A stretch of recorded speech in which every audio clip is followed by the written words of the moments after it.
Welcome back to the Rooted Podcast. And man, is it wild 2026 already. Since the last time we talked, New York City's got a Islamic democratic-socialist mayor. The president of Venezuela has been arrested and brought into custody by the Trump administration. And those two things were never on my bingo card. I guess the first one was because we already knew the election results back in 2025, but still, it's still pretty crazy to think about.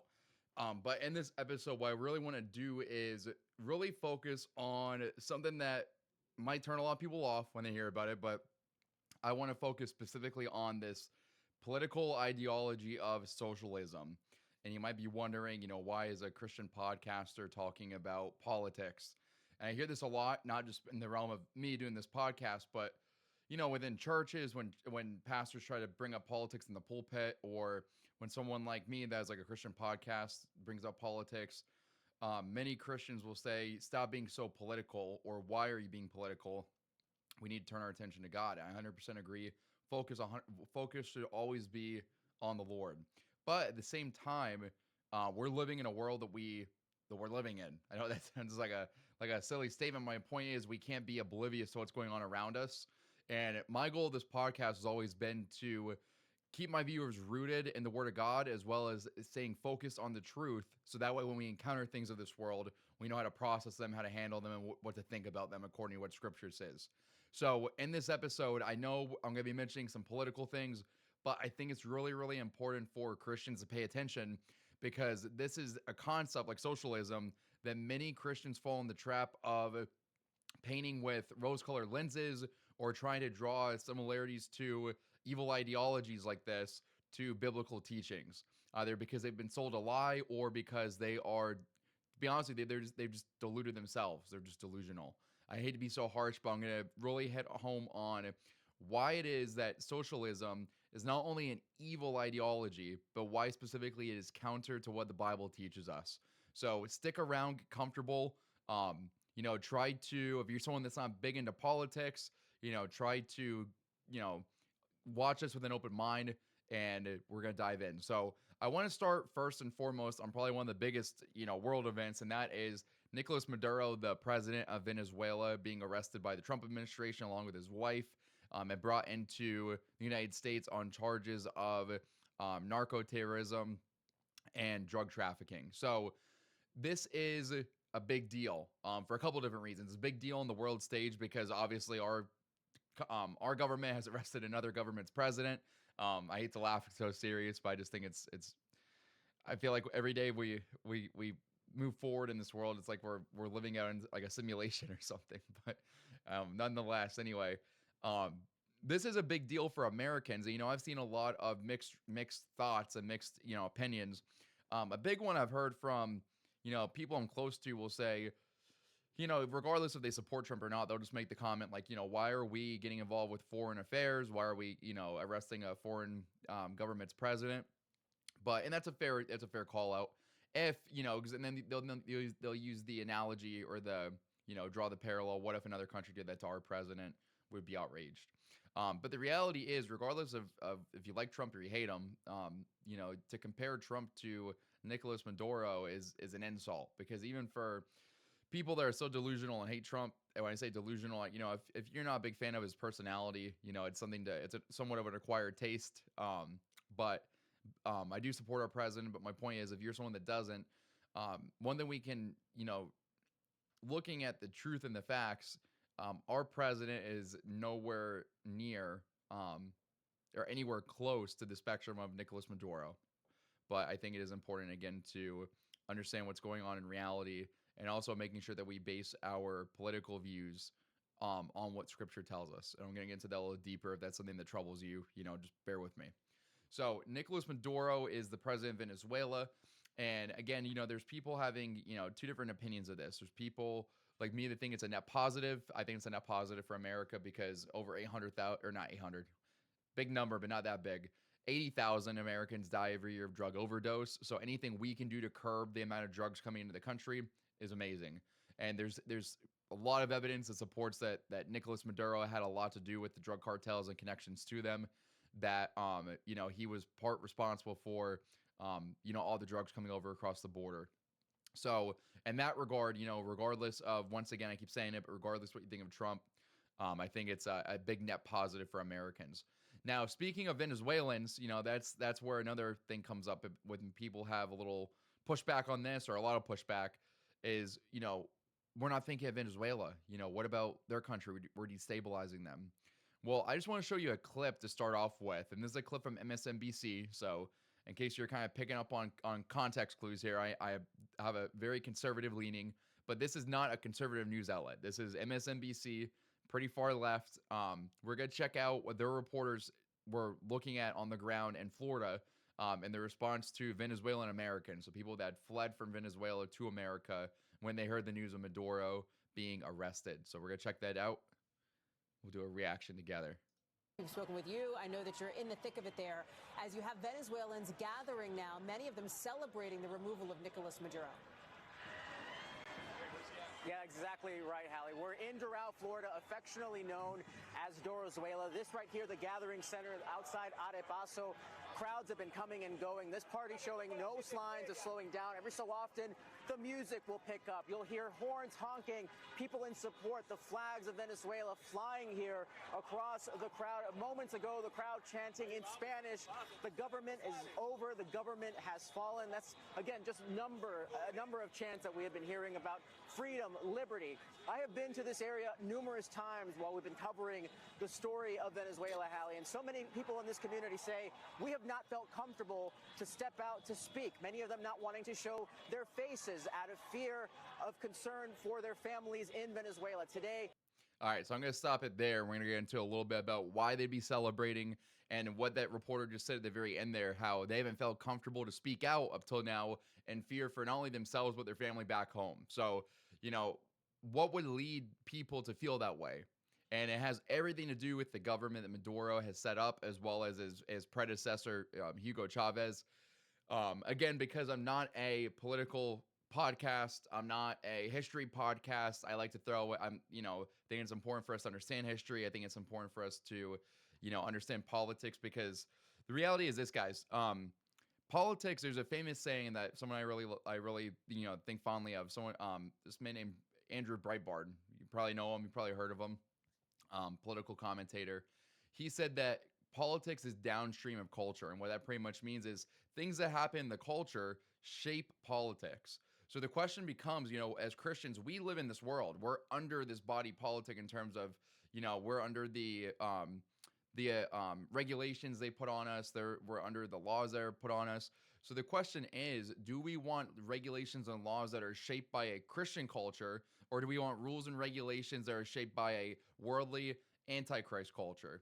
And that's why I think it's so important that we are involved with politics, not to a point that we're deifying politicians or deifying the art of politics, but that we're making our voices heard, and that we're actually putting people into power that are going to shape our country from a biblical standpoint. So with that being said, so just give you a little background about Venezuela. So Venezuela has not always been for lack of a better term, the hellhole it is now. So Venezuela used to be the richest country in Latin America because they had large oil reserves. Then 1999, or actually technically 1998, Hugo Chavez comes on the scene and runs for president. And he runs with this promise of socialism for the 21st century, promising the Venezuelans this utopia that if we can only seize the means of production from the greedy capitalists and these big corporations and, seize them by the state, and then the state will redistribute these goods and services and, resources, then everything will be all perfect, right? And there's a problem with that, a couple problems with that, and we're going to go through that in this episode. First and foremost, anytime we see, like we saw in Venezuela, anytime people are elected, so even though you hear elected, you're like, well, he can't be that bad. The people put him in power. That's the problem, is they buy into the lie, and then what they get is, unfortunately, exactly what they voted for, just under a different pretext. So they were hoping for utopia. What they were given was a hellhole. So Hugo Chavez, this president, served 3 terms. He abolished term limits in the Constitution of Venezuela, served 3 terms, and then he would actually probably keep serving, to be honest with you, if he hadn't had died in 2013. And when he died in 2013, Venezuelans didn't even have the opportunity to elect someone else and change course. Instead, his VP, Nicolás Maduro, was put into power. And Nicolás Maduro is currently in his third term himself. And the third term he has is actually pretty highly controversial because many people have evidence and speculate that he lost. There's good evidence that he lost the election and just refused to give up power. So what are some of the problems that Venezuelans are going through, right? And we saw them cheering and celebrating in the streets. Glad for this to happen, that Maduro was arrested, and they're hopeful. So when I call Venezuela a hellhole, it's not just to lob an insult at another country. It literally is that. You can go watch there's documentaries of people going and showing off what Venezuela is like, but just a handful of things that these people are going through there. Things like basic utilities like power and water just being shut off. So imagine like maybe you're in the middle of getting a shower and your water just cuts off, right? And not because you forgot to pay a bill or anything like that. There is no water bill in Venezuela. It's all provided by the government, but because there's a lack, they have to cut it off to ration it. Same thing with electricity. Your electricity all of a sudden goes out because the government's rationing electricity. There's not enough power being supplied for the population. You have things like bread and toilet paper being scarce. Like I know it sounds like crazy to think about like such basic necessities, and under the guise of socialism being like a utopia on earth, they were promised like these basic necessities are going to be provided for them. They won't have to worry about them anymore. Unfortunately, now they're worrying about them more than ever because there's a lack of them. People are standing in lines for like grocery baskets for hours and hours just to get to the front of the line and be told there is no more left. And a lot of people hear this stuff and they're like, well, if that's so true, why don't we hear more people speak out about it? Well, until now, people were scared to do that. Maduro would arrest anyone that was trying to start an opposition party, or any journalists that spoke out against him and what he was doing to the country were jailed. Because of all that, just from 2015 till now, we just came out of 2025. So we're looking at about a 10-year span. 8 million people in Venezuela left Venezuela. They fled the country. A lot of them came to America, many others scattered elsewhere. And you wonder, what would make that'd be about 25% of their population. Like, what would make a quarter of a country want to flee?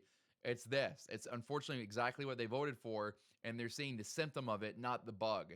See, that's the problem, and that's why I really wanted to do this podcast, because with all these events going on, between what's going on with Venezuela, between Zohran Mamdani, and we'll talk about him later in the episode, being elected, and New York City as a mayor running as a democratic-socialist.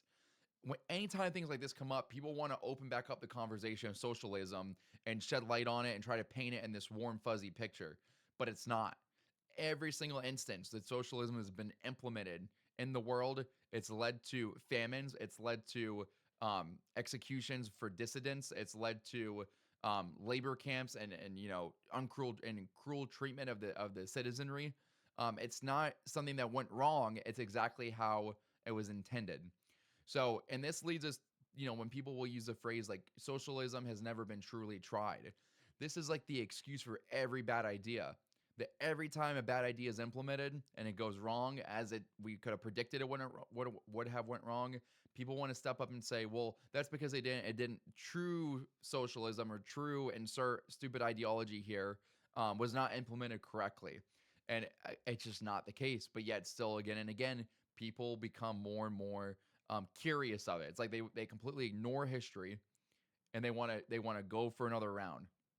And this leads us to, you might be wondering at this point, how does this relate to me as a Christian? Believe it or not, there's a lot of Christians out there, that are warm to the idea of socialism and call themselves progressive Christians and say things like Jesus would be a socialist, or the Bible teaches, concepts that fall under the socialist framework. And I'm going to show you in this episode why that's not the case. So my goal in this episode today, I want you guys to hang out with me, is for my viewers to get educated on what exactly is socialism, why is it against biblical teaching, and why we need to avoid it like the plague. Because I want my viewers to be educated on this, so that way next time someone tries to sell them this idea of socialism, or a candidate comes on the scene and tries to pitch to get your vote, to vote for a socialist or a democratic socialist, you can say, I know better. I'm not going to be tricked. I'm not going to fall into the same trap that Venezuelans fell into back in 1999. So let's get our terms right, because I think that's a lot of times where people get confused, because people like to jumble the definitions of socialism. They'll try to paint it with a again, with rose-colored glasses, trying to make it seem like it's something so perfect and that if we only implement it right, it's going to be like heaven on earth. But let me explain to you what these things are, and then that way you can see at their core why they're so bad. So socialism, as we know it today, comes from a man named Karl Marx. You might have heard like someone say they're a Marxist or they believe in Marxism. Karl Marx in the 1800s came up with the idea of socialism we know today. He wasn't the one to first come up with like the concept of socialism, but the way it's been practiced in the last 200 years is from him. Can be contributed to Marxism. So socialism is this idea that the state and the government owns the means of production for goods and services and resources that the people need. So in other words, you wouldn't have any privately owned power companies, any privately owned farms or anything like that. Everything would be owned from the state. Any privately owned transportation, everything would be state run. They claim that you would sell some level of private property, but I'm going to show you why even that is deceiving. Because then that jumps us over to communism. Communism, again, comes from Marxism. Okay, communism is the kind of like the end goal. It's a stateless and classless society achieved through revolutionary socialism. So when people try to distinguish, a lot of times people will say, I'm leery of socialism because, I don't want to live in a communist regime. And people that are pro-socialism will say things like, oh, they're two totally different things. You need to educate yourself. If we go back to the man himself, Karl Marx said socialism was simply a part of the path to communism. In other words, they're two sides of the same coin. One's a stepping stone to the other. Okay, and that's really where I want to get at is the core of these two ideologies are anti-biblical, anti-God at their core. So I'm going to go through 7 different reasons why socialism is counter-Christianity. Or in other words, why socialism goes directly against the teachings of the Bible and what Jesus taught us in his ministry. So we're going to go with number 1, and this is a big one. Huge. This is the number 1 reason why Christians cannot be quote-unquote socialist. Is because socialism replaces God with the state or God with government. Karl Marx himself said that religion is the opium of the people. Again, Karl Marx is hung up on this idea of classism rather, and this idea that the lower class was being oppressed by the upper class because of their greed, and the rich, as the rich were getting richer, that therefore the poor were getting poorer as a direct result, and that religion was just a coping mechanism. It was a drug. If people could remove religion out of their life, their eyes would be open and they would be able to understand that they need to come together as a collective. They need to give all power to the government, and that Big Daddy government will be your God. And that is completely against what Scripture tells us. Christianity teaches us that God is the sovereign being, that we obey God, we adhere to God, we submit to God, we do not submit to man. So that's the biggest thing, is that you can't have Christianity without God being top priority in our life and our worldview. Why would there be God if government can do everything for you? That's the argument of socialism, is that you don't need God. The government will take care of you. If you're in need, they're going to be there for you. If you need direction and morality, the government establishes what morals are. And that's a big difference between that and like me living in America here with our governmental system. Look at our Constitution. The way that the Constitution is set up is that the state, the government, recognizes our rights as they are given to us by our Creator. Okay, that the government doesn't give us the rights, they recognize them. And that's exactly right. That's what the Bible teaches us. That's because our Constitution, our country, was founded on God-fearing men, not atheist, Marxist like Karl Marx. And that's why it's so, anti-Christian. It's just anti-American. Again, diving back and forth into the political aspect, not only from a Christian perspective, but just as an American, if you love the American life and the American lifestyle, socialism just completely undercuts that and undermines it. But more importantly, again, going back to our faith, we read about in the book of Acts and Acts 5 when men try to tell the disciples what to do and what not to do in terms of telling them not to go out and preach the gospel and not speak of Jesus' name. What did the disciples say to them? We must obey God rather than men. And at its core, socialism completely erases that. You have to obey the government, ignore God. That's what socialism tells you. It's all about what's most important for the collective and not what's most important for you. So number two, it forces redistribution of wealth and redistribution of people's belongings as opposed to the biblical view of charity. So when we look in the Bible in various different ways, to be a Christian means to give. But the main difference between what socialism aims to do with quote unquote giving and what the Bible teaches on giving is that socialism, you don't have a say so. The government is forcibly taking what's yours. They're taking away your money, they're taking away what you work for, and they are redistributing it as they see fit. And first and foremost, they do a poor job with that. That's why Venezuelans are in the shape they're in now, scavenging in the garbage cans for food, because the government's doing a horrible job redistributing the wealth, as all socialist and communist regimes do. But it completely undermines what the Bible tells us about giving. Paul says in 2 Corinthians, each must give as he has decided in his heart, not reluctantly under compulsion. In other words, no one can force you to give. If you feel like you're being forced to give or you feel like you have to give out of obligation, you're best not to do it. We're supposed to, whenever we see someone in need as a Christian, whether it be a widow, someone that's homeless, someone that's going through hardship, we're supposed to give out of our heart because we want to, because we see that person as a fellow brother and sister in Christ, not because we're being forced to do it. That completely undermines the importance of giving. And this is one where people will try to cite, both Christians and non-Christians will try to say that this is where, Jesus would be a socialist, is because Jesus was all about, selling everything he got. He told people that it'd be easier for a camel to enter the eye of a needle than a rich man to enter the kingdom of heaven. We see in the book of Acts that the early church shared possessions freely. They sold everything they had and they shared everything like this big commune. But here's the difference. It was all voluntary. They did that because they saw that the people in the early church all needed things. They were all lacking in some area, and it was best for them to all voluntarily sell their belongings and put everything together. That is a description of what took place at that time, not a prescription for how we should live our lives today. Okay, and in terms of the idea that, God rejects wealth, I'm going to get to that as one of my other points, but that's just not the case. What he was saying when Jesus said that it's easier for a camel to enter the eye of a needle than a rich man to enter the kingdom of heaven, he was referring to a man's love of his belongings, that you can't serve two masters. This is where people get mixed up, and they'll say things like money is the root of all evil. And that's not what the Bible says. The Bible says the love of money is the root of all evil. And I'm not telling you to do that either. Even though I support a capitalist economy and a capitalist-driven government, I'm not saying to go to the complete other end of the spectrum and be like money bags and try to, only work to see how much you can get out of this world and put all your faith and trust in your possessions. No, I'm not saying that at all. But, this actually can lead us to transition to my next point, is that the Bible is not against wealth. We read about in 1 Timothy 6:17-19. He says, teach those who are rich in this world not to be proud and not trust in their money, which is so unreliable. 100%. We should not trust in our belongings. We should not put all our faith in that. But he goes on to say their trust should be in God, who richly gives us all we need for our enjoyment. Tell them to use their money to do good. They should be rich in good works and generous to those in need. Always be ready to share with others. By doing this, they will be storing up their treasure as a good foundation for the future so they may experience true life. So just to break that down there, the Bible is not discouraging people from accumulating wealth.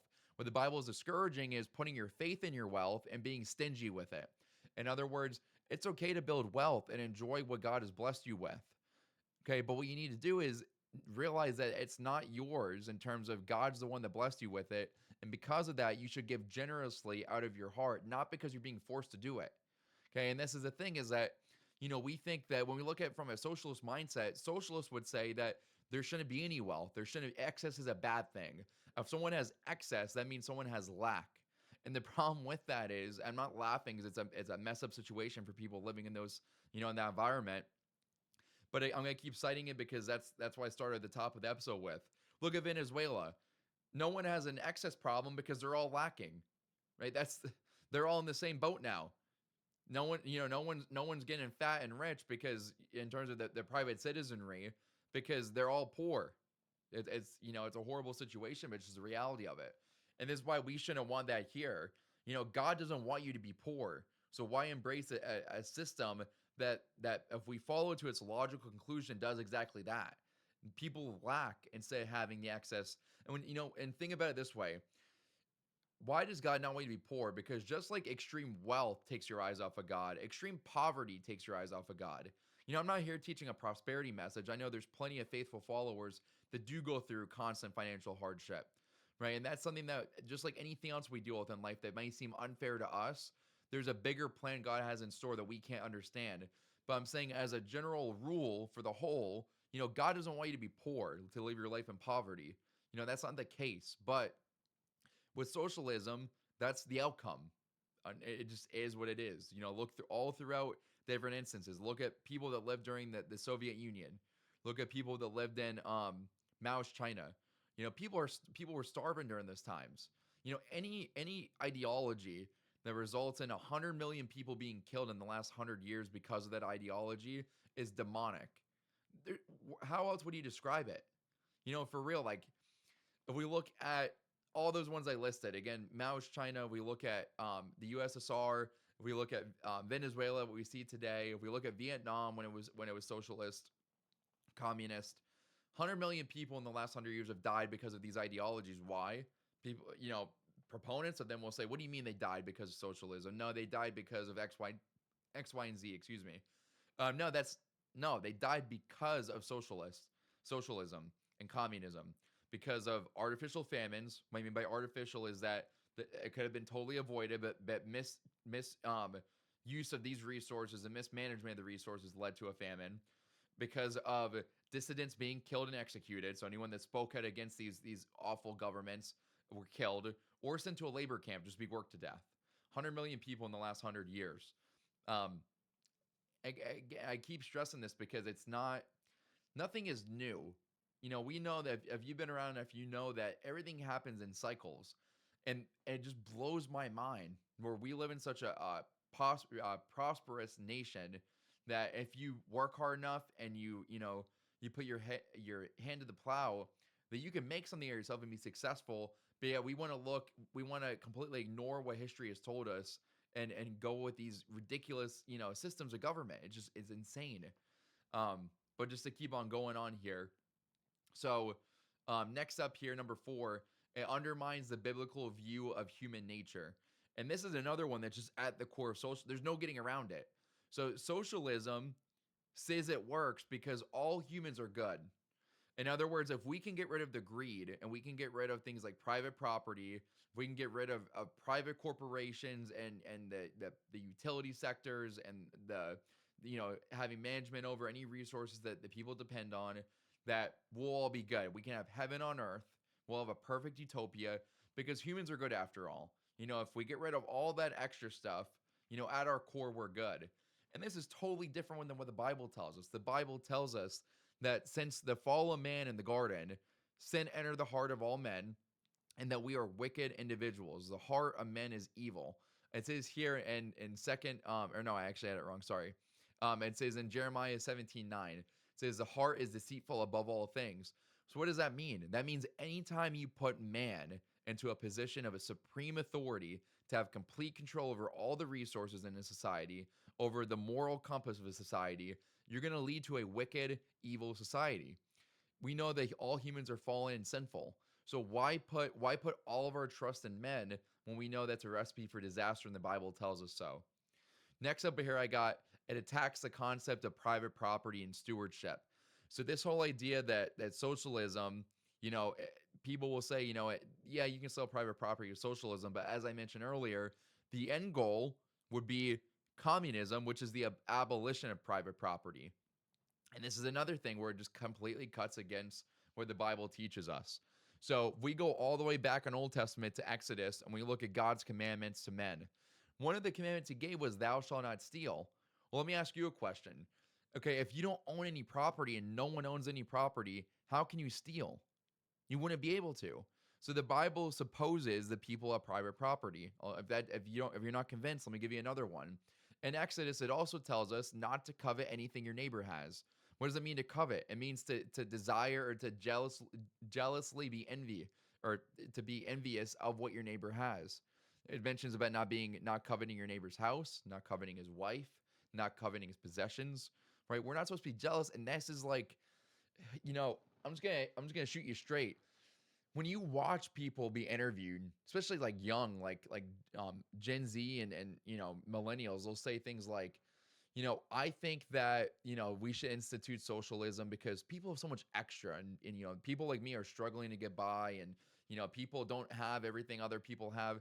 In other words, it's this two different things. It's rooted in jealousy, and it's coming from a place of entitlement. In other words, this person who has worked all their life, took the risk to build a business or invest and is reaping the rewards of it, I deserve a piece of their pie just because it's unfair. It's like the most childish argument. It's like, you know, maybe you're not as successful because you're not doing what that guy did. And this is like even when it comes to like stewardship, same thing. The Bible tells us to be good stewards of what the Lord has blessed us with.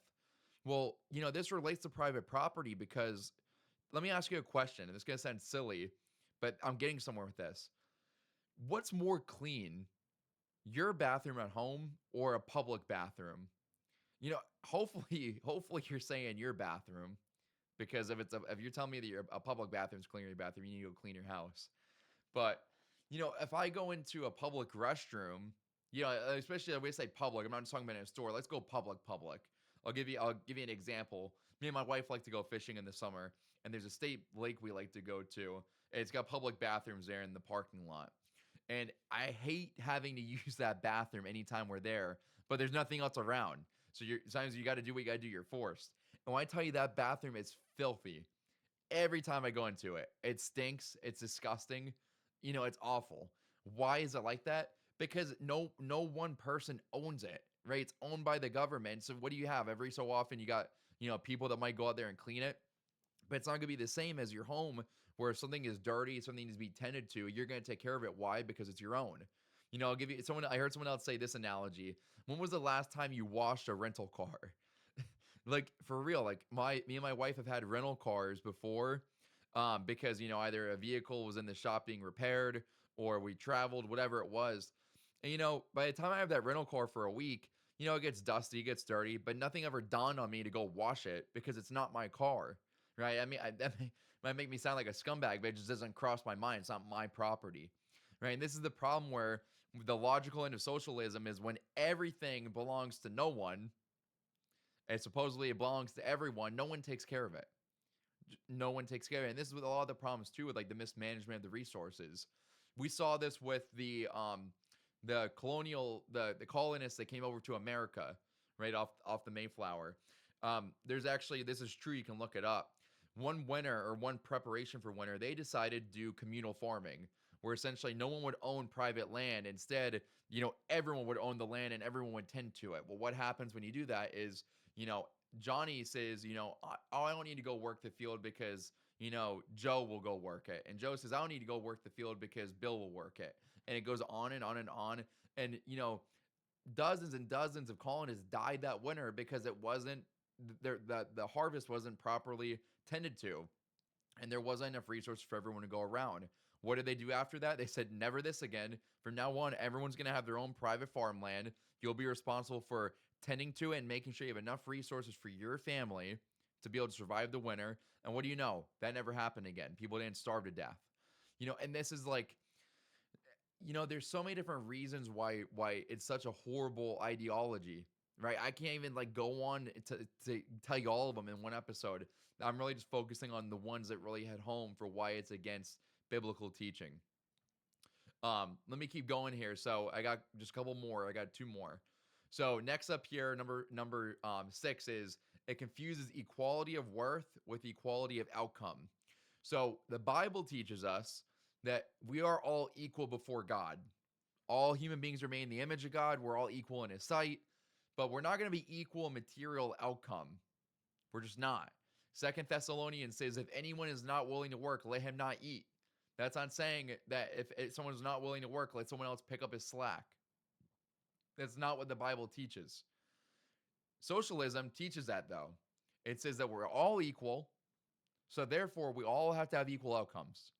It penalizes diligence. So in other words, there's no benefit to you working hard. I got in a discussion with this. I'm going to try and throw anyone under the bus. So I'm not going to, mention names or anything specific. But, I think it's been over a year now. I got in a discussion with another Christian, and I don't know how it came up, but somehow socialism came up. And he was pretty warm to the idea of like socialist ideology. Not he denied wanting to have a socialist government, but a lot of the different tenets of socialism he was cool with. And I just thought it was ironic because this individual had a business. He was a business owner, and he was saying things like, a lot of things I've already mentioned. Things like, there's no reason why we should have billionaires, and it's just that if we had, a social system, okay, where the government, redistributes wealth, and essentially he was trying to be a proponent of things like, at that time Andrew Yang was running for president. This is back in 2024, early 2024. He was like fond of things like universal basic income.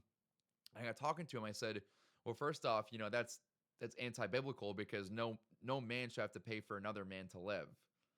That's just, again, what I just read. If anyone's not willing to work, let him not eat. It's clear as day in the Bible. You can't dispute that. But I try to explain it through what that would look like for his life. Let's say if we snapped our fingers, all of a sudden we were a socialist economy. And I said to him, you do realize that completely subverts what you do for a living. This guy I know is a hard worker, right? He does everything he can trying to grow his business, expand it, provide for his family, and, give him a good life. And I said, under socialism, there'd be no benefit of you working hard. You would still be required to work hard. The government would demand it, but you wouldn't see the benefits of it. Here's what would happen. You would no longer be the owner. You would essentially be seen as no more than a manager, and you would not receive the profits of the work you're doing. You wouldn't be able to price the work you're doing. The government would set those prices. And after you put in the work, the money would go to the government, and then you would just be distributed some sort of income, almost like a pension or a basic salary, like minimum wage, that would be similar to your workers. So even though you put in all the effort and the risk to start a business, and you've grown it over years and years and years, you don't have any more, incentive than the workers that just came up on board and showed up to the site the day of the job. And this is the problem, is that it completely ignores, things like, vocations and gifting. Like, in other words, like that some people are just gifted and things that are going to be more, profitable to them, and because they are beneficial to the public, they're beneficial to the society, versus people that may have more niche gifts that are more like, more individualized. They're not going to be as beneficial to the public, and therefore they may not be as lucrative. It's completely mixing this idea that equality of personhood equals equality of outcome. That, again, that's just not what the Bible tells us. I'll give you a perfect example of this. When we look at one of Jesus' parables, we read about the parable of the talents. And in that parable, we go on and we read about, one worker was given 5 talents, he made it 10. One worker was given 2 and made it 4. And then one was only given 1, and he didn't make any more out of it. He decided to bury it and hide it until the master came back. And the 2 workers that were fruitful and multiplied their talents, were rewarded by the master. The one that was stingy and had their talent, did nothing with it, was rebuked and called lazy and slothful.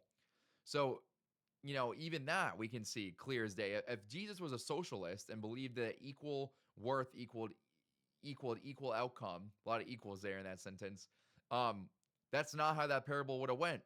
The master would have came back, saw that 2 were fruitful and multiplied, that 1 did nothing, and then the master would have pat every one of them on the head, including the one that didn't do anything to be fruitful, and said, we're going to divvy it all up equally. That's not what happens. So this is why, I say all the time, the Bible is such an incredible thing as a Christian, because it tells us how to live life in every regard. You want, relationship advice, go to the Bible.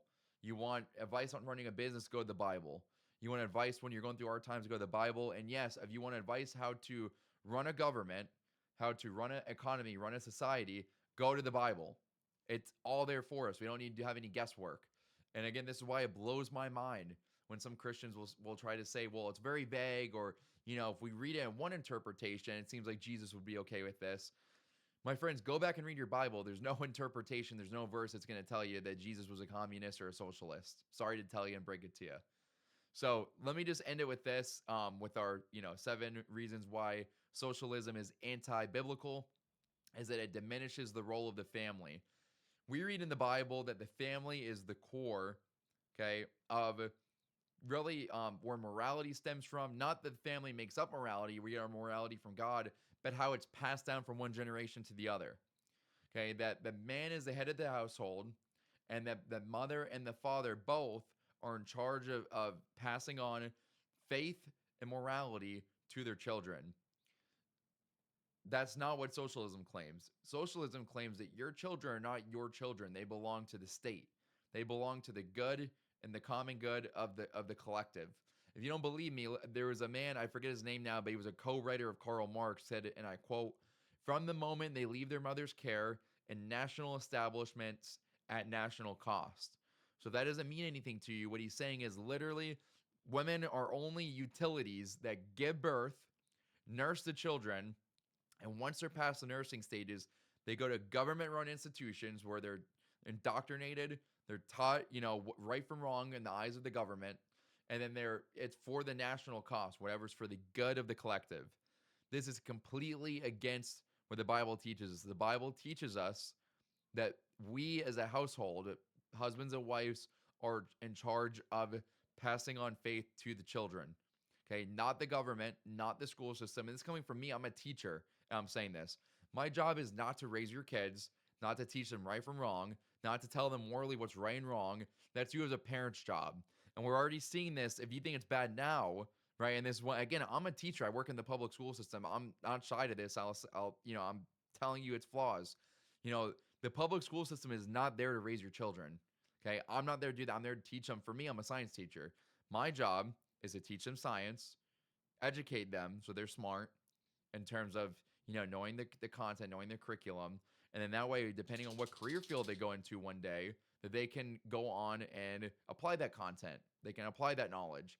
I'm not there to teach them how to be a good person. Okay, that's not my job. That's never what education job should have been. And under a socialist system, it's 10 times worse. Even more so, because literally you as a parent has no say so. If what you try teaching your children under a socialist system goes against what the collective good says they need to be taught, there's consequences to that.